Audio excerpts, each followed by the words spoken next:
15,000 animals being killed every minute in the UK, that doesn't really mean anything until you see examples of how it happens. The way that each individual animal struggles and fights for its life, the way in which they're killed, the look in their eyes and how their bodies move, it is hidden from us, and it's hidden from us for a reason, because it is horrific and it is abusive and it is unjust.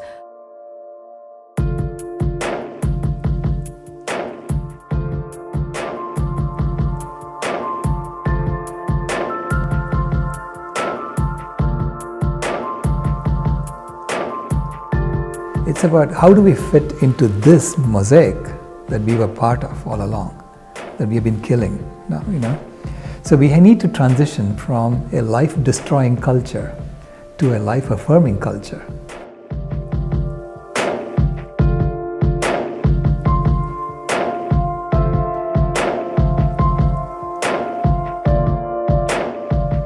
So what bothers me is that, I have a young daughter, she's 12 years old, and I just don't want her to live in a world with no elephants. I don't want her to live in a world where there are no coral reefs, but I don't want her to spend the last part of her life in the late 21st century wondering about all those wonderful organisms that we've lost. It would be so sad to bequeath that to the next generation, the generations that follow, and they will never forgive us. So we need to sort it out now.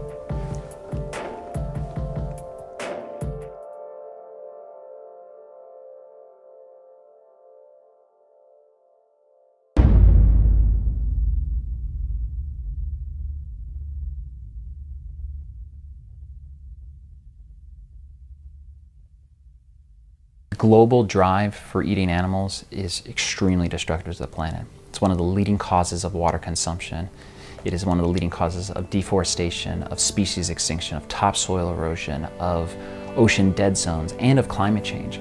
So this shift towards eating more and more meat as our population has grown is having an incredibly destructive impact on our planet.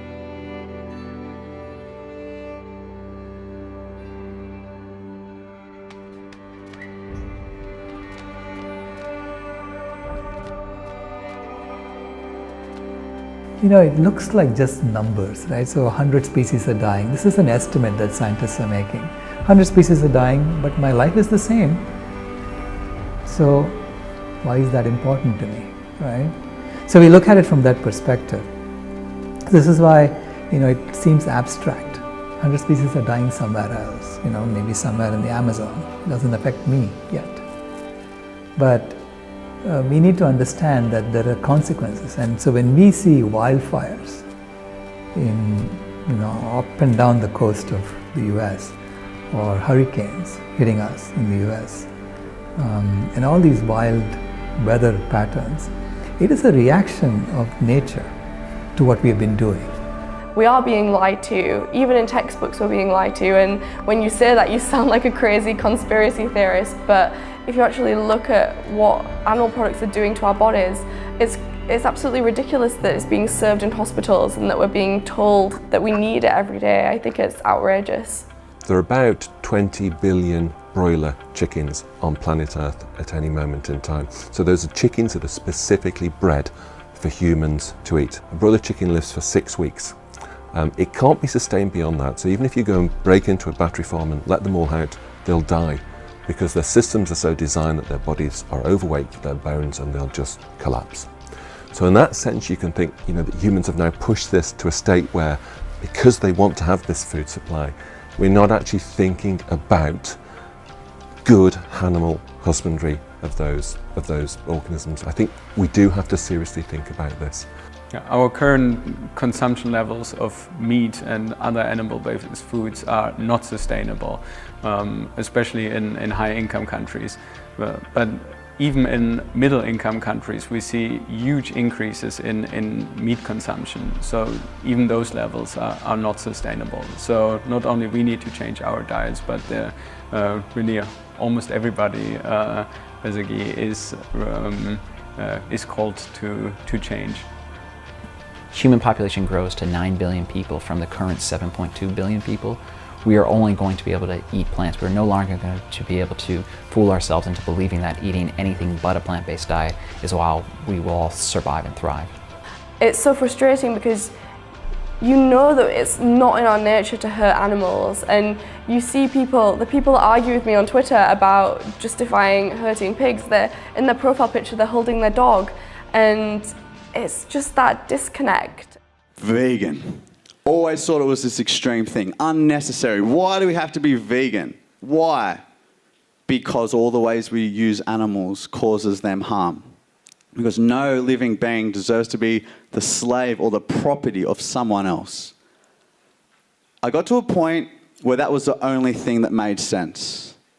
Since when was it extreme to not want to harm animals? When did that become extreme?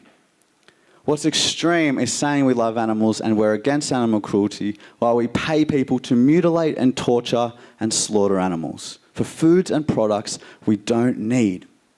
That's extreme.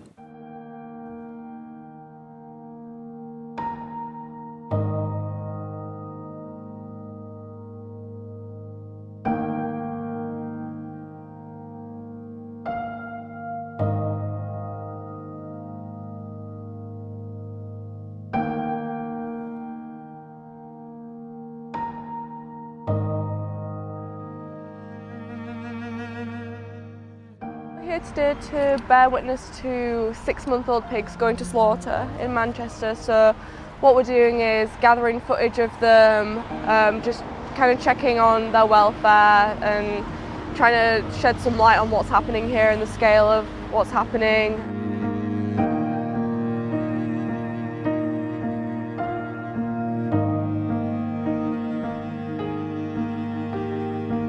It also makes me laugh a little bit because it's a nice little scenic walk here, and people actually come to walk their dogs next to the river, and you're literally 10 feet away from a slaughterhouse and you can hear the pigs screaming as you walk past, and people are just ignoring it and blanking it and walking their dogs.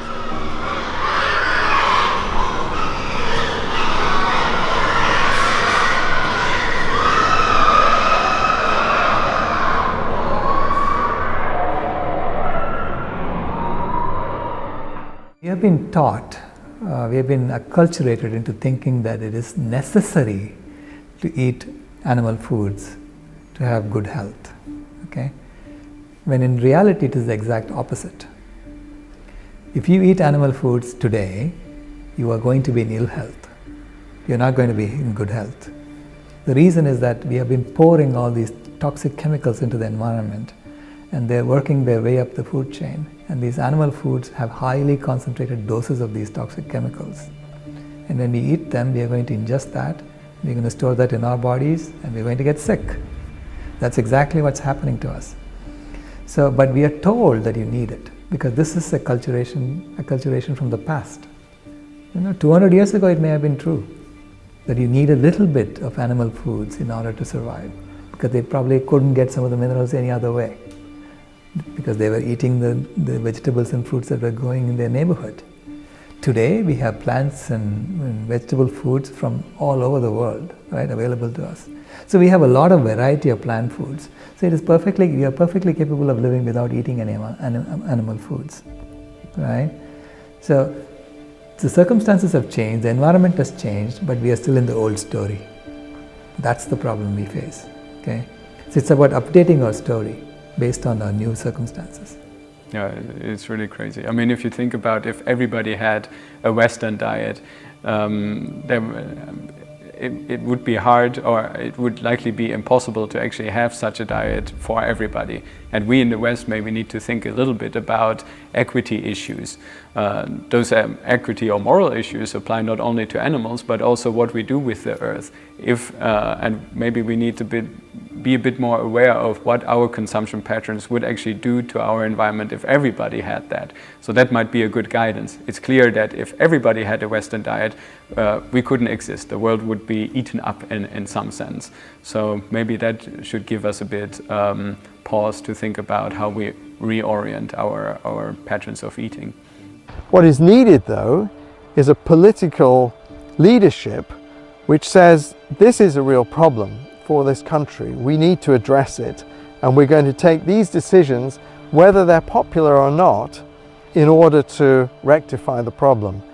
At the moment, we don't see that kind of leadership politically. politicians capitulate to the loudest voices, and those generally are the ones with the most money. And so they're failing younger generations really badly, and particularly on the issue of global change. Younger generations today will face a very difficult future 40, 50 years down the line as a result of the failure of political leadership today to address the problems that we know exist and we know what the solutions to them are. The animal agriculture industry does have enormous influence with governments in countries around the world. Their issues of protecting the environment or protecting public health against these very powerful commercial interests. And the unfortunate fact of the matter is that these industries are worth hundreds of millions of pounds or dollars, and they have enormous lobbying ability and enormous power to influence governments. So the policies that governments produce are partly based upon evidence and doing the right thing, but they're very much unfortunately influenced by special interest groups such as the livestock sector and such as the sheer financial weight of those industries and their ability essentially to pay for political advertising during election campaigns. It's such a weak and flimsy and sad argument to say, oh, but I like the taste of fish. Why would you do something that's slightly less harmful when you could just cause no harm at all? And people will make excuses and try and say, oh, well, like, I only get sustainable fish. Whereas you could just not eat fish and then not cause any like direct harm to the ocean. The oceans are fundamental to all life on the planet. And if the oceans die, we certainly will.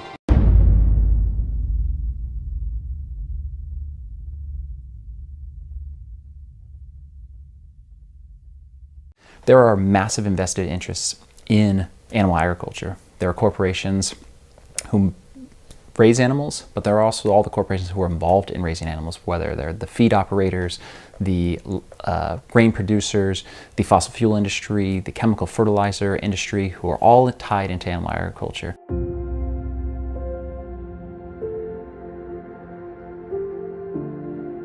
Why should we care if these creatures go extinct?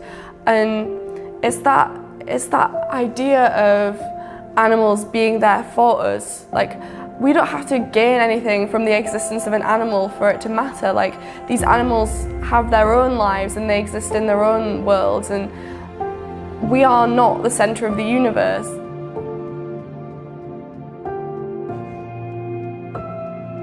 It's interesting that humans develop such emotional bonds to some animals, such as the companion animals that we love in our homes, and yet with other animals we just view them as resources, and we try to resist developing those emotional attachments. And the really obvious example is the rabbit.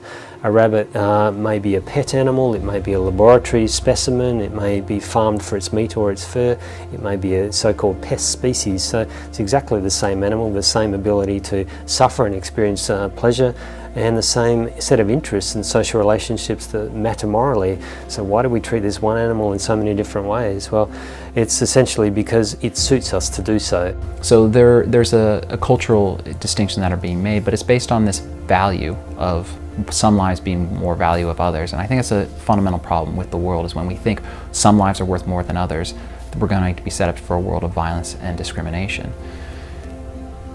When it comes to our own species, though, we have to understand that feeding our own species is paramount. The thought that there are 800 million human beings who aren't getting enough calories every single day, and yet we are feeding most of the world's grain, up to 50% of all the world's grain are being fed to non-human animals. That's a form of speciesism that I don't think should ever exist. We should be feeding our own species. We should be taking care of the children of the world who are literally starving to death while we are fattening up cows, pigs, and chickens. That's something that has to stop. No other major extinction event that we know of in the past was caused by a species. This is the only one that we think is happening is caused by a species, which is us. We are doing this. I think it's the biggest issue of our time, the fact that we are currently destroying all the other species that we share the planet with. But it's not a matter of whether you care, or it's not a matter of what you want. What you desire and what you care about shouldn't have a detrimental impact on the existence of thousands and thousands of species. We want to put the blame on someone else. We want someone else to be responsible for the problem. And when we have to realize our own lifestyle choices are having an impact on the planet, we feel potentially guilty or responsible. The propaganda from the animal abusers is enormous. I mean, when was the last time you turned on TV and saw a commercial for shiitake mushrooms? People singing and dancing down the streets, having a good time, eating mushrooms. How about alfalfa sprouts? Quinoa. It's a seed. Radishes. Raspberries. Tofu. You don't see that stuff advertised on TV. What do you see instead? Have some more meat. Have some more cheese. Have some more cheese on your meat. Meat, cheese, double cheese, extra cheese. And how about a little more cheese with your meat? Have some more cow's milk. Have some more eggs. And then what do you see interspersed between those advertisements? Not feeling so well? Need to see a cancer specialist? How about a heart doctor? Need some Lipitor, Zocor, Crestor, Plavix? Need some diet pills? How about some energy drinks? Some Kaopectate, Tums, Pepto-Bismol. You've been duped. They're killing you, they're killing the animals, and they're killing this planet. And those blinders are on nice and tight.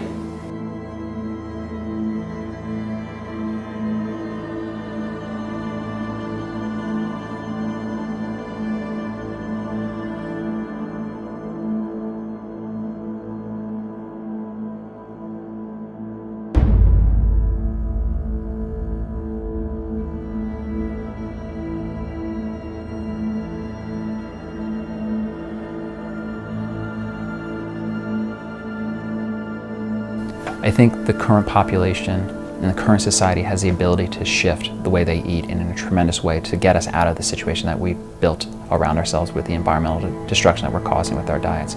We are absolutely capable of changing, and we will change, and we have changed. We've seen meat consumption go dramatically up, and we've seen meat consumption go dramatically down throughout time in the United States. I think we have the ability, we have the power, and we have the drive to really help our planet. And I think when people are truly informed and they have all the information available to them, they'll make informed decisions that will help the planet and all life on it.